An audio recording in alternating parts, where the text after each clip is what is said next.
안녕하세요. 제가 국가부도의 날을 본 이유가 이거 제목을 보고서 읽고 싶은데 스포당할까봐 먼저 보고서 지금 기사를 본 거거든요. 제목에 고려정금의 윤과장은 도대체 뭘 했길래 그게 너무 궁금한 거예요. 그래서 이걸 꿈꾸는 동학개미들이라고 나와 있는데 도대체 뭘 했길래 그게 너무 궁금했습니다. 그래서 영화를 지금 보고 났기 때문에 이제 알고는 있죠. 그래서 이거는 1997년도의 외환위기 IMF를 다뤘던 영화고요.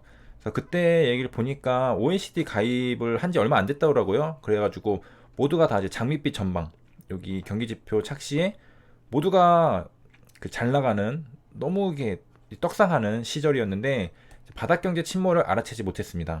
그래서 그 분위기가 슬슬슬슬 하다가 떨어지는 게 아니라 너무 좋다가 한 방에 무너진 거죠. 그래서 현재도 이제 이런 영화에 되게 관심 많으신 분들이 많을 텐데 재밌습니다. 과거 외환위기와 금융위기에 버금가는 수준으로 치달을 거다라는 우려가 커지고 있다고 합니다. 그래서 동학개미들이 주식시장으로 몰리고 있다라고 하는데요. 진짜로 약간 비슷한 게 지금 동학개미들이 뭘 사고 있을까요? 제가 영상에서 올렸는데 가장 많이 사는 5개 순매수 3월 23일인가 그때부터 지금까지 가장 많이 산 게 뭐냐면은 1위부터 5위 안에 그 3개가 인버스입니다. 인버스 3개. 그 다음에 그 삼전우가 하나. 나머지 하나는 그 삼성 SDI였고요. 그래서 동아 개미들이 주식시장으로 몰랐는데 사실상 가장 많이 산 거는 인버스였습니다. 인버스. 그러니까 모두가 다 고려 정금의 그 유아인을 그, 하고 싶은 거죠. 그래서 인버스 3개. 그 다음에 삼전은 이제 저가에서 매수를 하고 싶은 그런. 그래서 과연 지금은 어떤 상황일까? 이 기사를 통해서 뭔가를 우리가 알 수 있을까?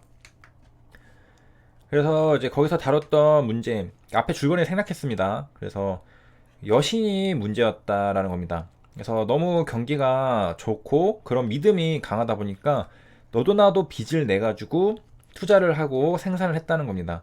그래서 이제 부채로 쌓아 올린 경제가 한순간에 모래성처럼 이제 붕괴가 된 거죠. 그래서 버블이 꺼지고 부채 상환이 불가능해진 순간이 돌아온 거죠. 그래서 한국을 떠나라. 그래서 외국인들이 주식을 계속해서 매도를 했죠. 그래서 한국 기업이 빌려준 돈의 만기 연장을 거절. 롤오버라는 표현을 썼는데 이거를 거절했다. 그리고 돈은 계속 나갔다. 그 다음에 환율이 그 당시에 792원이더라고요. 그래서 792원에서 1610원으로 급등을 했다라고 합니다. 그래서 100% 증가를 했고, 그 다음에 이제 이 부분을 좀 공부를 잘 해야 될 것 같은데요. 그래서 은행들은 기업에 돈을 빌려줄 때 그 회사의 사업성 등은 따지지도 않았다라고 했습니다. 여기까지 보면은 빅쇼트와 비슷한 점이 있습니다. 2008년 서브프라임 모기지 사태도 비슷하죠. 모기지를 이제 하려고 하는데 그 상대방의 그 신용 그런 것들은 하나도 검사 안 해요. 그래서 어떤 경우도 있었냐면은 강아지가 그 담보대출 받았어요. 집 모기지를 받아오고 그 다음에 죽은 사람이 그 명의로 집이 있고 뭐 이런 경우가 많았습니다. 아예 확인을 안 하고 어차피 집값은 오를 테니까 이래 가지고 터진 거잖아요. 마찬가지로 한국의 1997년에도 이 대출을 해줄 때 회사의 사업성 등은 따지지도 않았다. 그러니까 이런 것들이 어떻게 보면 또 모럴 해저드라고 볼 수 있겠죠. 그래서 당연한 건데 이런 것들을 너무나 좋으니까 이제 이성이 마비된 거죠. 안일해진 겁니다. 너무 잘 되고 너무 좋으니까 그때 가장 경계해야 되는데 안일해진 겁니다. 이거는 주식 투자자들도 상당히 많죠. 내가 매매할 때마다 성공해. 내가 한 달간 손실이 난 적이 없어. 그러면 어떻게 생각이 드냐면은 나는 살 때마다 그냥 성공하는구나. 나는 될 놈이구나. 그러다가 이제 대충 베팅을 한단 말이죠. 예전에는 사실 이 한 달 동안 손실이 안 났던 이유는 뭐냐면은 내가 한 번 들어갈 때도 온몸이 긴장해가지고 정말로 정확한 자리에 들어갔다. 너무나도 이룰 수가 없는 그런 자리들만 노려가지고 들어갔기 때문에 잃질 않았던 건데 이 뒤부터는 그거를 망각하고 어떻게 되냐면은 나는 그냥 무조건 벌 수밖에 없어. 그렇게 해가지고 그냥 아무데나 뭐 자리도 안 보고 그냥 눈 감고 배팅을 하는 겁니다. 그냥 마우스 버튼 막 누르는 거예요. 그러다 보면 이제 왕창 깨지는 거죠. 그리고 심각한 거는 이전에는 뭐 선조도 짧고 그 아주 신경을 예민하게 했다면은 이 무너질 때는 또 한 방에 크게 무너집니다. 이런 패턴 되게 많이 겪어보셨을 거예요. 그러니까 개인도 그렇고 그다음에 뭐 은행들도 그렇고 정부도 그렇고 뭐 다 그랬다는 거죠. 그래서 항상 방심하면 안 됩니다. 저한테 항상 이건 저한테 하는 소리입니다. 방심하면 안 되고 그다음에 안일하게 있으면 안 됩니다. 그 계속해서 아무튼 뭐 그렇고요. 그래서 대출 신청을 하면 이제 돈을 이제 계속 내줬다는 겁니다. 그래서 그 거기 예시가 있었는데 은행 납입 자본금이 8,700억 원인데 납입한 자본금이 이건데 한보에 1조 800억 원을 대출해 준 겁니다. 그러니까 지금 이거밖에 자본이 없는데 대출은 훨씬 많이 해준 거예요. 만약에 이걸 못 돌려받으면 이거 다 날라가고도 없어지죠, 지금 돈이. 그 다음에 은행에서 이제 어음을 발행하는 게 끝이 아니고 이 어음을 이제 가지고 갑니다. 제2금융권으로 가면은 이게 종합금융사죠. 여기 가면은 그 금융만 또 대출이 가능한 겁니다. 그러니까 어음 발행하고 또 대출이 가능한. 그러니까 현금은 현금대로 어음은 어음대로 대응결제 등에 쓰였다. 대출 받으면 현금을 받게 되죠. 근데 어음은 또 어음대로 쓸 수 있잖아요. 그러니까 이게 말도 안 되는 건데 이런 일들이 이제 발생을 했다는 겁니다. 사실은 이제 계속 호황일 경우에는 문제가 없습니다. 문제가 없는데 이제 이게 장밋빛 전방이 다 깨지고 잔치가 끝나고 아 이제 끝났구나라는 걸 모두가 인식할 때쯤이면은 이제 걷잡을 수 없이 커지는 거죠. 이 부실이 전부 다 이전이 되는 겁니다. 그래서 영화에서 중소기업 사장님이 이 어음을 받았는데 이게 부도가 나버리니까 이거 다 종이 조각이 돼버렸잖아요. 그러니까 연쇄적으로 도산이 돼버리는 그런 상황이 벌어지게 된 겁니다. 그러니까 사람들은 그 예측을 할 때 리니어하게 하거든요. 리니어한 생각들 많이 합니다.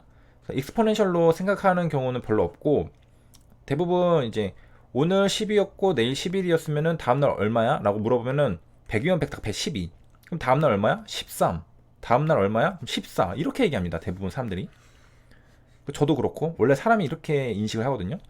오늘도 사업이 잘 됐고 내일도 사업이 잘 됐고 계속 잘 된다. 근데 이건 한순간에 무너질 수 있다는 거죠. 그래서 이제 연쇄부도가 시작돼서 미도파 백화점 거기서 이제 어음 줬던 해태제가 무너지고 대욱도 무너지는 그런 상황이 됐고요. 그래서 결국에는 이제 IMF로 갔는데 금리 인상, 자본시장 개방, 노동시장 유연화 등을 요구했다라고 합니다. 그래서 이로 인한 충격은 어떻게 됐냐면 여기 이렇게 있는데 이 결과 이거 그래프 왜 이렇게 어색한지 모르겠습니다. 이거 되게 친숙해야 되는데 어색하네. 그래서 이게 이렇게 이제 이동을 했다라고 합니다. 그래가지고 이제 침체의 길로 접어들기 시작했다라고 하고요.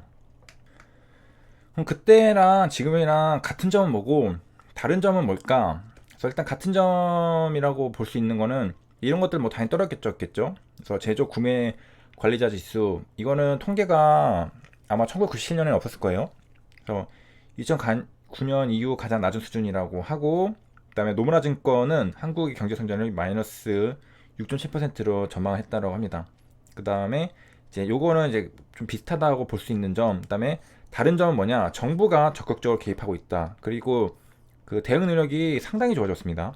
한국은행은 기준금리를 인하를 했고 정부는 재난기본소득, 채권안전펀드 등의 부양책 그리고 통화스와프 되게 빨리 처리했죠. 2008년도보다 훨씬 빨리 된 것 같아요.